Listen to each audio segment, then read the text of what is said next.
Vanakkam, Namaste, and blessings to everyone. This is Dr. Vairi Balasubramanian, PhD, the Sky Priestess.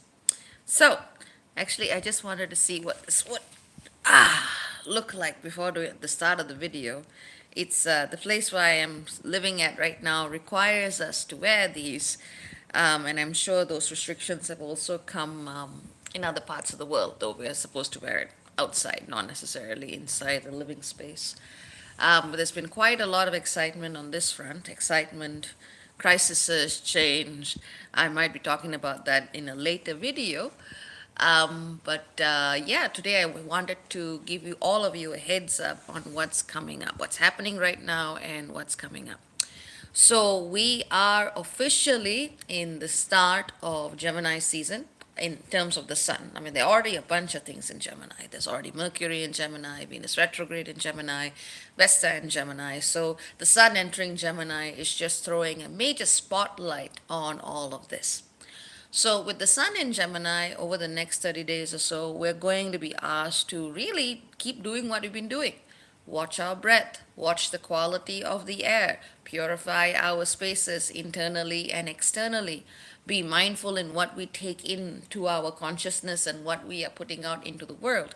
Watch your words, watch your thoughts, watch your intentions. That's the kind of energy that you need to be bringing with even more focus over the next 30 days, because in 30 days' time, when the sun reaches 0 degrees Cancer, we're going to be having a major eclipse. Now, before that, we're also going to be having another eclipse too. It's not the only one on the cards, and that's going to be important in a different way. But effectively, what we're going to need to be seeing collectively and individually over the next month is really the discernment of what are the paths of truth that we use to navigate the world, and what is the syntax, what is the vocabulary, what is the way we conceptually, intellectually, analytically, and mentally structure our day-to-day engagement with reality. I mean, it's an interesting way of looking at the world. When I was doing my PhD, I referenced this scholar called Irving Goffman, and he, like me, which is probably why I really liked his work, was extraordinarily analytical. And what he did was he created a microsociological framework for day to day dramaturgy. And I found that fascinating because it actually could look at a simple event as simple as waiting for someone else, to go in front of you when you're in a line, or, just letting someone else, or rather pushing past someone else when you're at a stoplight if you feel they're moving too slow, or simple daily interactions. And he found a way to actually conceptualize it and resignify it in a way that these seemingly mundane, trivial actions actually showed you a lot about the superstructure. So that was the way it's always been kind of the way I see reality, and it was good to have that words put to it, and that's very much the energy of what Gemini brings. So much of the way we structure our relationship with ourselves and spirit comes in the everyday. It's not just what we do in our prayer room. It's not just what we do, when we are meditating or chanting. Spirituality is actually beyond all of that. It goes through all things. Your spirituality is practiced when you're walking around, when you look at the world, when you're in the bathroom. There's something that's always running all of the time. So, it's not like this little box, this little neat little segment of your life that you can just kind of, you know, put your focus into. So, it's in Gemini season that kind of perspective comes back in a big way, and it asks us to really be mindful of the day to day. The lessons are in the day to day. They're not out there, they're not on a mountain, they're not sitting in some hidden book. The what you need is right in front of you. It's right around you. Sometimes it's in the people around you, sometimes it's the writing on the wall, sometimes it's just your own observational eureka moment. Your own observational eureka moment, and you look at something and you go, aha, this is it. Okay, I understand this now. And this is where you really need to have a lot more faith in yourself, which is why I've also cut down, for myself and for people who may be really, really feeling that urge to get guidance. I've made session availability a bit limited in this period for this and other reasons, because this is a time where you need to really, first of all, listen to thyself. Listen within. Your answers are going to be there anyway. You don't actually need anybody. The problem is we've all gotten so detached from that inner voice that is already our fully calibrating inner diviner, inner astrologer, inner oracle, inner mystic, inner prophet or prophetess, whatever it is, it's already inside. And ultimately, when we are all able to listen to that inner voice, that's when humanity is really going to see some traction for its spiritual efforts. But sometimes we need help, and that's okay. But what I want all of you to do is first let you help yourself. And if you can't, if you feel that you don't have the tools or perspective or something that's blocking you, then seek external facilitation, whether it's with me or someone else. But remember to give yourself a shot first. Now, if you tell me, well, I don't know what to do, I'm not any of these things, well, the thing is, you are. All of us are all of these things. It's just that some of us spend years of our lives, defining and understanding and refining a craft, or rather, I should say, all of us have the potential to be all of these things. Someone who's actually been working at this for a long time and someone who's never developed those gifts are not at the same, in that sense, they're not at the same level of competence. But is the capacity there? Of course, it's in everybody.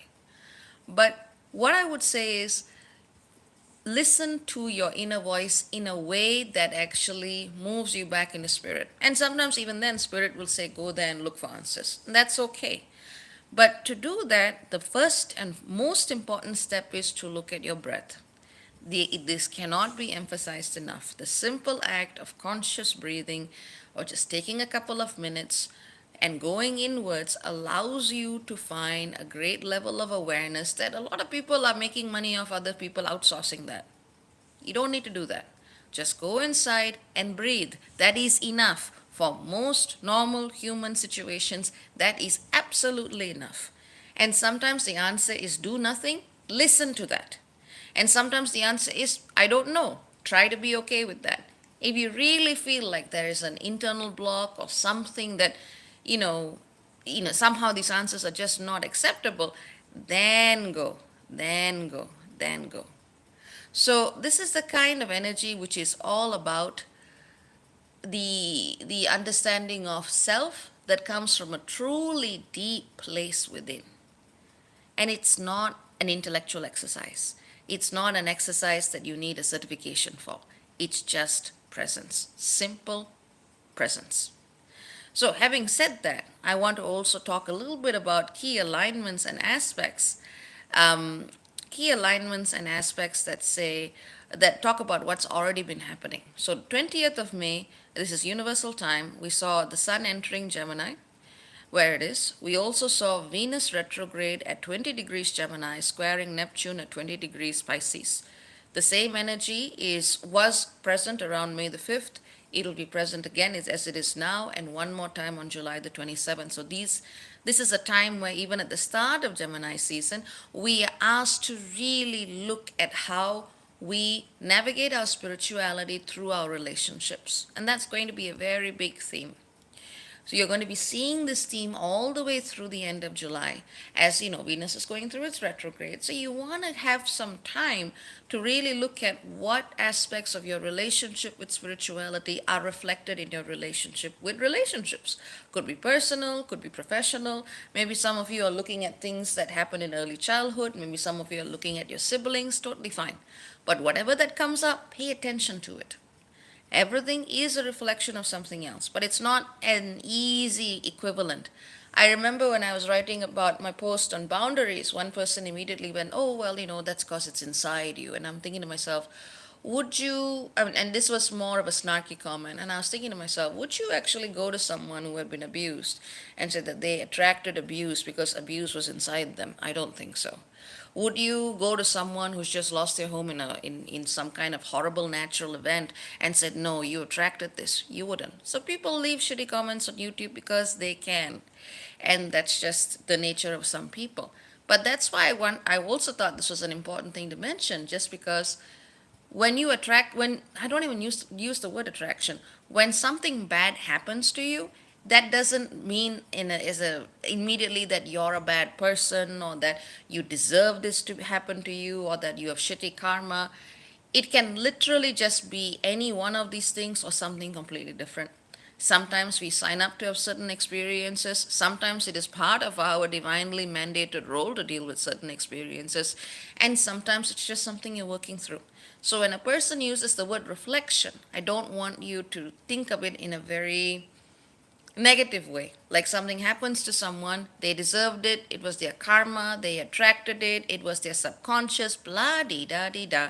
That is one of the worst misappropriations of the law of attraction that exists. Sometimes people are attracted to the reflection that they see is what they need, and they can't handle it. So they just throw their garbage, they throw their projections on the thing that they cannot accept that they have or that they have not yet acquired in themselves. So there is a perspective of attraction and reflection, but it's not as straightforward as people tell you it is. So I'd never want any of you to internalize that logic, irrespective of where you hear it, because the universe is just a lot weirder than all of that put together. Oversimplified, generalized spiritual statements are often worse than saying nothing at all. At least that's my opinion. So, having said that, 20th of May, where all of these points of discernment are already coming into question, now we go to the 22nd of May, where we see Mercury in at 20 degrees Gemini, conjuncting Venus again at 20 degrees Gemini, and both Mercury and Venus squared Neptune. So again, we're going to be having a second blast, a second layer of psychic information coming to us through our relationships, through our immediate lives, through our immediate interactions. That's a big theme today. And today we also see a whole bunch of other things. We see the energy of the Sun at 1 degrees Gemini coming up, trining Saturn at 1 degrees Aquarius. That's a big deal. And it's an even bigger deal because today, later on, we're at 1738 Universal Time, we're going to be seeing the new moon, where the Sun and Moon meet together at 2 degrees Gemini, and they're both going to be trining Saturn at 1 degrees Aquarius. So it's really a time to be focusing again on the syntax, on the language and the concepts and the basic way you build up your larger perspective of the world through the everyday. And sometimes that will require you to look at early childhood, relationships with siblings, events that formed that early perspective. So, yes, you could say inner child work, but it's not necessarily things that hit your sacral body or something like that. It can also just be foundational experiences that put certain mental scripts in your mind. And for those of you who are stuck in mental loops, or those of you who are stuck in narratives that keep going over and over and over and on and on and on, you gotta look at where you picked it up. And that's just a good way of cutting to the chase. Now, with Saturn trining the new moon today, what we're going to be seeing is an incredible opportunity for us to connect to the right people.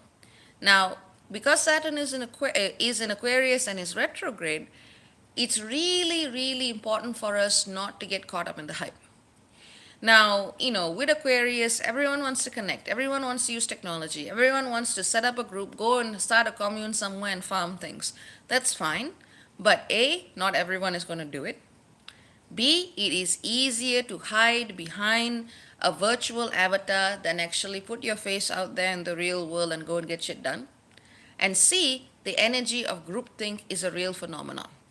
The moment you begin to sacrifice your personal perspective, your personal discernment in the name of some kind of group or collective ideal is when you actually give into the biases of that larger group. This is why individuals can be very sane and rational people. They can be. But as a group, mob mentality can actually occur. So I want you to be very discerning in your connection with groups at this time, with people who are saying things at this time. You need to see if they walk their talk in the real world. You need to see if they actually listen to what is being said and are able to discern what actually needs to happen in this world. Or do you need to see if they're just being super overstimulated and just all over the place? This is the social media phenomenon. Everybody's got a platform. Everyone has a platform and everyone is saying things. And a lot of the time, people aren't listening. So it's not to say you should only listen to one person and not someone else. It is to say you have to be discerning. I mean, I go and listen to people whom I trust. I listen to people whose words I value and whose perspective I value. It's not speaking into a vacuum. And I encourage everyone to be discerning in who they are allowing into their energetic field, not in an invasive way, But kind of like when you listen to someone or something regularly, that person's field has a, not to say a connection, but at the very least a proximity to yours. And you really want to look at whether all of those connections are good for you. So use this time again to be very discerning to what comes through the field, be it through technology, be it through friendships, be it through words, ideas, whatever. Be discerning, because whatever seeds you set during a new moon, you revisit again during a full moon. And I believe the full moon in Gemini would be the 30th of November this year. And that's not all that's happening today. What we also see today is Pluto at 24 degrees Capricorn in conjunct Vesta at 24 degrees Gemini, and Vesta is the priestess. Now, there's an article I did on my blog called The Cycles of Vesta, and I basically just talk about how Vesta is she's a bit of an extremist. Either she throws away everything in her life for that one thing of service, or she throws away that one thing and runs away from it, focusing on everything else but the one thing that she needs to do. Or she's somewhere hovering between the two, never really finding a middle. But really, spiritual maturity in facilitation comes from finding that middle point, knowing what is the balance between something that you are truly devoted to the rest of your life and trying to see how the two are interconnected. With Vesta and Gemini, it is certainly questions of devotion surrounding the ideas you have, the mental narratives you have, the internalized childhood scripts you have, your connection with siblings. It's really a time for you to be looking at what you have invested your voice into. Sometimes we overuse that voice on the basis of those scripts, and sometimes we shut down our voices thinking somebody else's is more important. So, either way, whether it's jumping too much into it or jumping too little into it, this is a time where all of us need to come back to that middle path phenomenon. Don't be running into paths of commitment and service that seem overly extreme. Don't be running away in an overly extreme way from anything that looks like commitment and service. It is about that middle path. So, Vesta in conjuncts Pluto at 24 degrees Capricorn, meaning whatever questions are coming up now are likely to be triggered by concerns you have surrounding the superstructure of reality, your reality with finance, business, government, politics, your reality with those you see as elders and authority figures, also your experience with inheritances, whether it's a material inheritance, whether it is an energetic inheritance, certainly things that come through the ancestral line. So, this is really where you've got to decide how much of this you are willing to take on, how much of this you are willing to let go of. In some cases, if you're dealing with a particularly toxic line, you may have to just let go of it completely and start into something new. So, it really depends on where you are. It's hard to generalize that.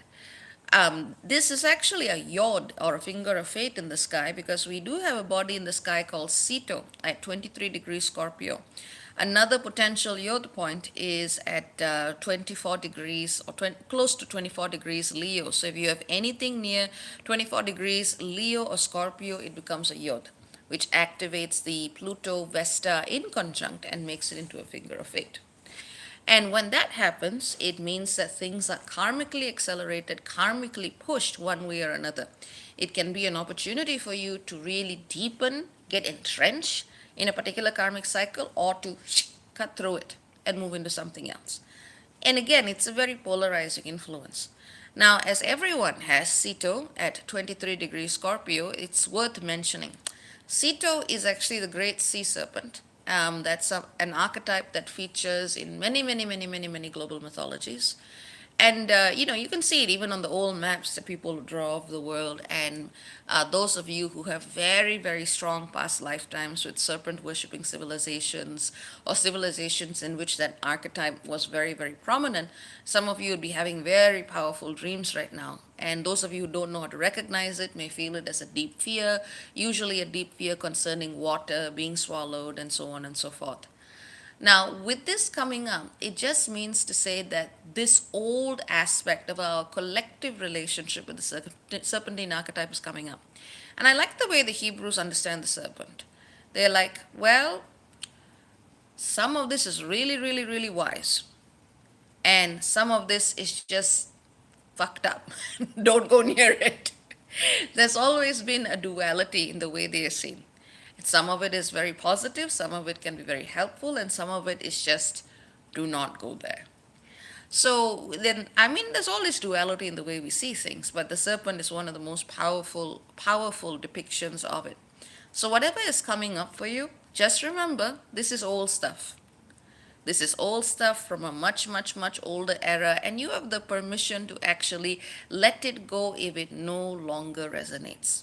You don't have to continue to be afraid of it. You don't have to continue serving it unless that is part of your path now. But working with serpent magic is not for everyone.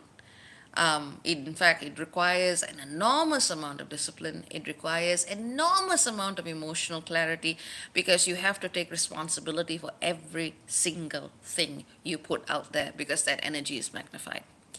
So, for more esoteric practitioners, it's just a reminder, look at what you're committing yourself into and whether or not you have the headspace and you have the energy to go into it. So that's what I would have to say for what's happening, generally speaking, now. And, well, specifically what's happening today with the new moon. There's obviously other things that keep just coming up because, reality doesn't stop for any of us. It doesn't stop for what humanity is doing. It just keeps going on and on and on.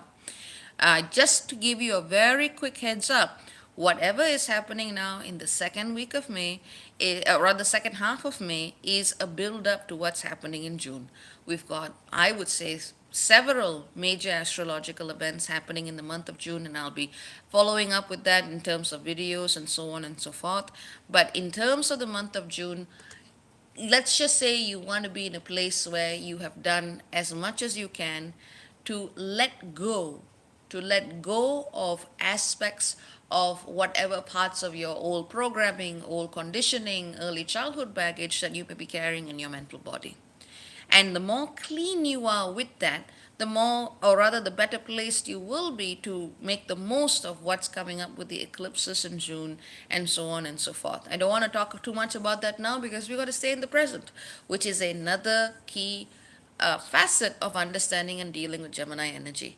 Whatever is happening tomorrow is happening tomorrow. You have to come back today, in the here, in the now, and that's it. So let's have a look at at comments. Okay.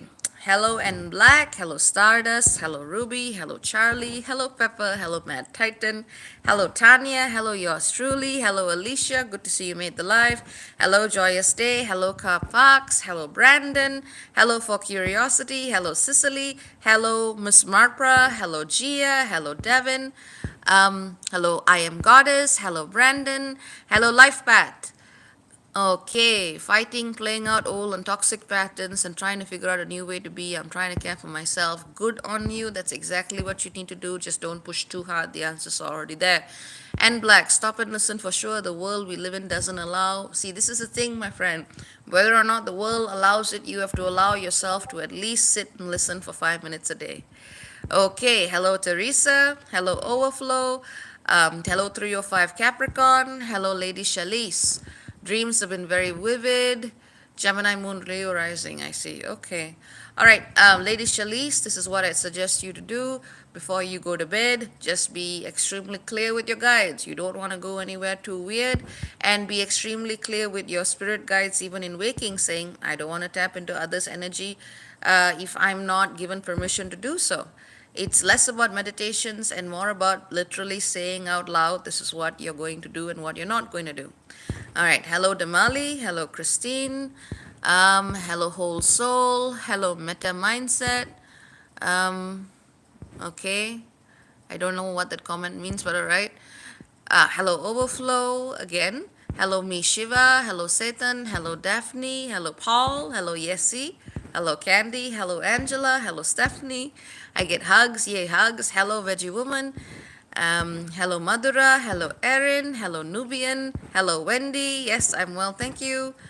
Setan asks, my birthday is May 21st. What's the best thing I can do to evolve with my spiritual work with my dark side? Oh, God. Um, hmm. That's a good question. Honestly, that really depends. I mean, I can give you a general understanding, I suppose. But let's just put it this way. At the end of the day, no matter what path you follow, whether it's a path that is absolutely identified as light, or whether it's a path that absolutely is identified with truth, or rather identified with the dark, either way, they're going to come to some set of rules of truth and see if those set of rules rather resonate with your own individual moral compass and decide from there. But just don't do anything half-assedly, is what I would say. Every path has its own truth and has its own wisdom, and you always get to choose whether you want to walk on it. Now, moving on. Hello, Unimatrix. Hello, Cafe with Cassandra. Hello, Daphne. Gemini rising 15 degrees. It's been rough. Yes, yes, I can understand that. Hello, Flower Child. Hello, Tamika. Hello, Ella. Hello, Whole Soul Drumming. Hello, Terry. Hearts back to you. Hello, Rose. Yeah. Hello, Chiron. Nice to see you. Hello, the Queen Isis. Hello, Terry. Um, yeah. Okay. Hello. Yeah, that's about it. I think I've said hello to everybody. Hello, only Oni. So, hello to everyone. I hope this video will bring you some insight and guidance to what needs to happen now. And sending all of you lots of love, many blessings. And yeah, take care. Ciao, ciao for now. Bye bye.